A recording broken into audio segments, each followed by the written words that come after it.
আমরা মূলধারার আলেম সমাজ যারা আছেন আর কি, মূলধারার আলেম, অর্থাৎ আমরা এখন মূলধারা বলতে বোঝাই হলো আমাদের দেখেন এই সারা বাংলাদেশে যে মাদ্রাসা মসজিদগুলা যারা পরিচালনা করছেন এর অধিকাংশই কওমি মাদ্রাসা ভিত্তিক আলেমরাই করছেন, কওমি মাদ্রাসা ভিত্তিক সবাই। দেখেন ওনাদের আন্দোলন, ওনাদের কথা, ওনাদের পক্ষে এই বিষয়গুলা ওনারা খুব শান্তিপূর্ণভাবেই এখানে মানে তুলে ধরছেন। কিন্তু কখনোই আমাদের যারা বড়রা আছেন, আমাদের যারা বড় আছে, কখনোই ওনারা কোনো ধরনের ভাঙচুর বা এগুলার পক্ষে কখনোই না, এটা পরিষ্কার। কিন্তু আপনাদের পক্ষ থেকে তো কোনো স্টেটমেন্টও দেন না যখন এরকম ভাঙচুর হয়, তখন তো কোনো স্টেটমেন্টও দেখি না বা দাঁড়াতে দেখি না আপনাদের। স্টেটমেন্ট আসে, কিন্তু ঘটনা হচ্ছে ওই জায়গায় যে আপনি যখন আমাদের দেখেন বলছিলেন যে আমাদের এখানে যে সেকুলার যারা আছে, সেকুলার মানসিকতার যারা আছে, ওনারা আমাদেরকে, বিশেষ করে আমাদেরকে এক ধরনের মানে জঙ্গি বা এই ধরনের একটা চিত্রায়িত করার সবসময় চেষ্টা করেন, কখনো বোঝার চেষ্টা করেন না যে তাদের দাবিটা কি। গত ফ্যাসিস্ট রিজিমের সময় তারা একদিকে দমন করেছে, আবার একদিকে কর্মীদেরকে স্বীকৃতি দিয়েছে, অথচ এই স্বীকৃতির আসলে কিরকম কার্যকারিতা এটা বলছিলেন ওনারা, যে উনি ওনার কথা বলছিলেন যে সুযোগ সুবিধা। কিন্তু অধিকাংশ ক্ষেত্রে আপনি দেখেন যে এক ধরনের দমন পীড়নের উপর দিয়ে, আপনি নিজেও বলছেন যে মানে এই দেশের যে মুসলমানরা, সবচেয়ে বড় জিনিস হইতেছে এখানে কোনো একটা সমাজ, একটা কনজারভেটিভ সমাজ আমরা, এটা আপনারা অস্বীকার করলে জানি না কেউ অস্বীকার করবে কিনা, একটা মুসলিম প্রধান দেশ হিসেবে। আর মুসলিমরা, আমি যেটা বলছিলাম, মুসলিমরা হইল প্র্যাকটিসিং, মানে এরা ধর্মটাকে খুব বেশি মানে প্রতিনিয়ত বা সবসময় প্র্যাকটিসের উপর রাখে।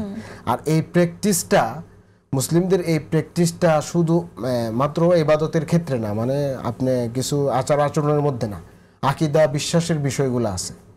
এবং আমি আপনাকে আগেও বলছিলাম যে একটা কমপ্লিট ধর্ম। তো এই কমপ্লিট ধর্ম যেটা, তারা তাদের এই ধর্মটাকে কমপ্লিটলি পালন করতে চায়। কথা বুঝলেন? আমার কথাটা শেষ করতে দেন, কারণ এটা না বললে অনেক তাত্ত্বিক কথাবার্তা তো হয়েছে, আমি তো তার তথ্য ছাড়া কথাবার্তা বলি। একটু সময় দিবেন আর বিষয়টা বোঝানোর জন্য। আমাদের যে দাবিগুলা, সবসময় যে দাবিগুলা, এই দাবিগুলাকে কোনো সময় আপনার মানে নর্মালাইজ করা হয় নাই, নর্মালভাবে দেখা হয় নাই সবসময়, যার কারণে কি হয়েছে, এক ধরনের ক্ষোভ তৈরি হয়েছে। এই ক্ষোভ তৈরির কারণে অনেক সময় বড় বড় মহাসমাবেশগুলো হয়েছে। এই দাবিগুলা উঠে একটা গণতান্ত্রিক সমাজে একটা দাবি উঠবে, তবে অবশ্যই যদি এই দাবি আদায় করতে গিয়ে কেউ বিশৃঙ্খলা করে, এটা সমর্থনযোগ্য না, ইসলামও সমর্থন করে না। হাদিসের মধ্যে আছে যে যদি তুমি জানো হাত দিয়ে যদি তুমি কোনো খারাপ জিনিস দেখো, তাহলে তুমি হাত দিয়ে কি করো, মোকাবেলা করো। যদি হাত দিয়ে না পারো, তাহলে তুমি কি দিয়ে মোকাবেলা করো, জবান দিয়ে মোকাবেলা করো। আর যদি এইভাবে না পারো, তাহলে তুমি দিল থেকে ঘৃণা করো।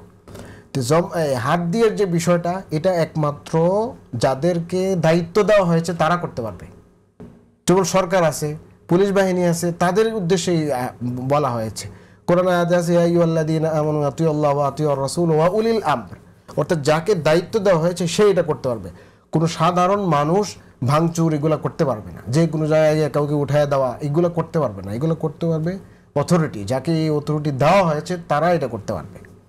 মানে আমি যে গুরুত্বপূর্ণ বিষয়টা আলোচনা করতে চাইছিলাম, এটা আমি আলোচনা করতে পারি না। আপনি যে ব্লাসফেমির কথা বলছিলেন, আসলে এই সমাজটাকে দেখতে হবে। আমাদের বাংলাদেশে সমাজ সংস্কৃতি, সমাজের মধ্যে যে সংস্কৃতিগুলো তৈরি হয়, দেখেন একটা সংস্কৃতি তৈরি হয়, একটা সংস্কৃতি চলে, সংস্কৃতি কিন্তু পরিবর্তন হয়। কিন্তু এরকম না যে একটা আজীবন এক সংস্কৃতি চলতেছে।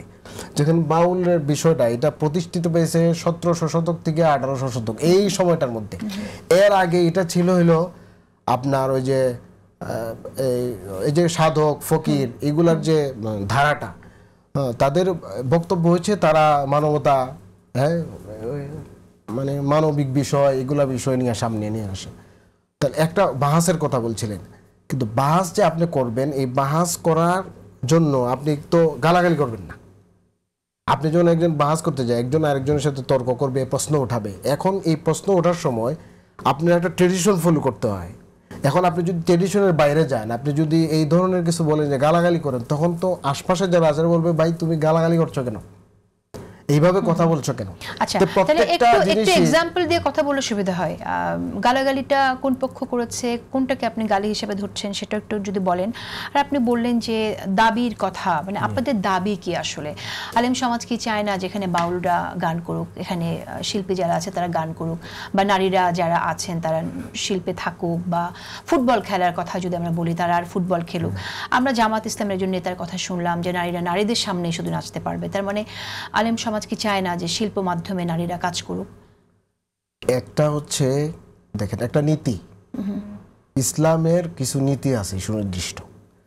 আপনার এই নীতিগুলা প্রচার করা, এটা ইসলামের যারা স্কলার তাদের কাজে এটাগুলো প্রচার করা।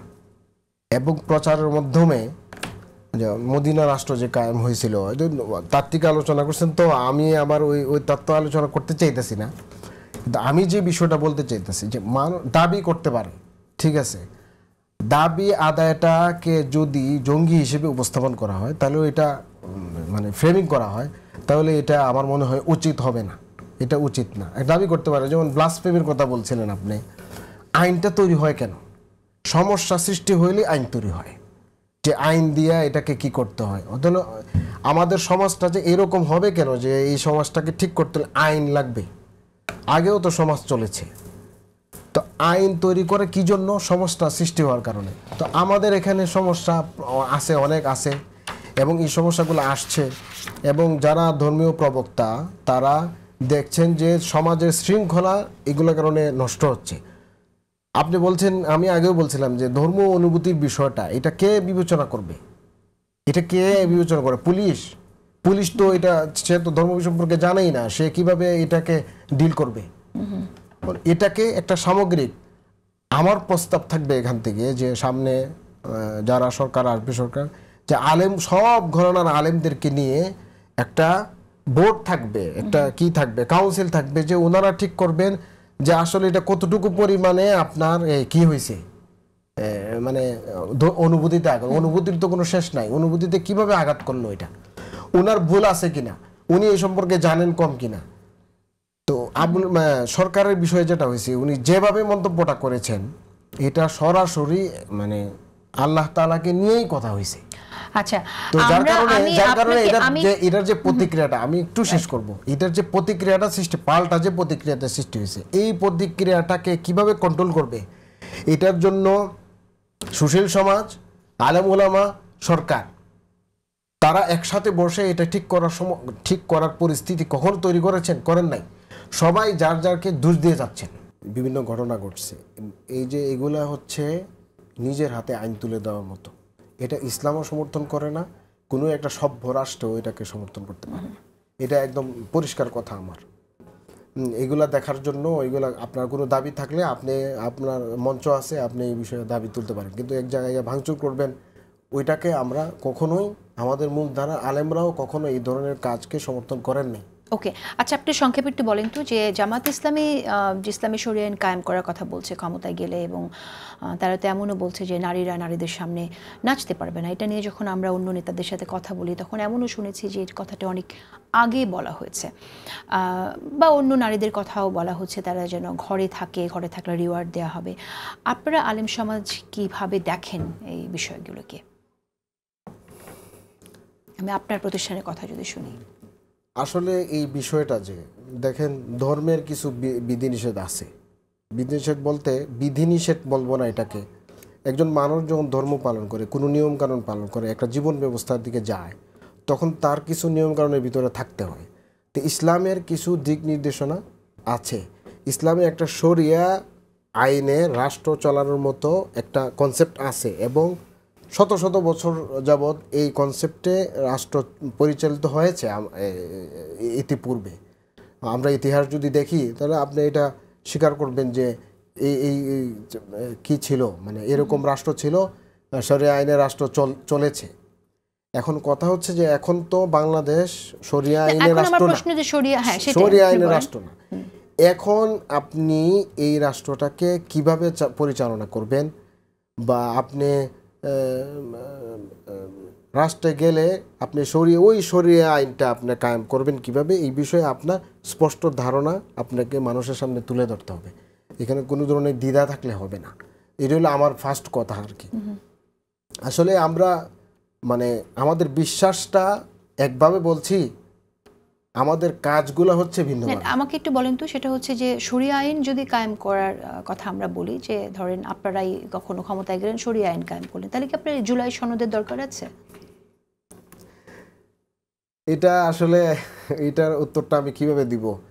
জুলাই সনদ নিয়ে আলোচনা হচ্ছে কেন? জুলাই সনদ তো আলোচনা হচ্ছে, জুলাই কেন্দ্রিক আন্দোলন হয়েছে, বলা হচ্ছে যে মানে শরিয়া আইন হলে সেখানে তো সব বিধান আছে একরকম, তাহলে নতুন করে অন্য কিছু লাগবে কেন, সেটাই আমি বুঝতে চাইছি। না, এটা তো আমিও মানে বুঝতে চাই আসলে।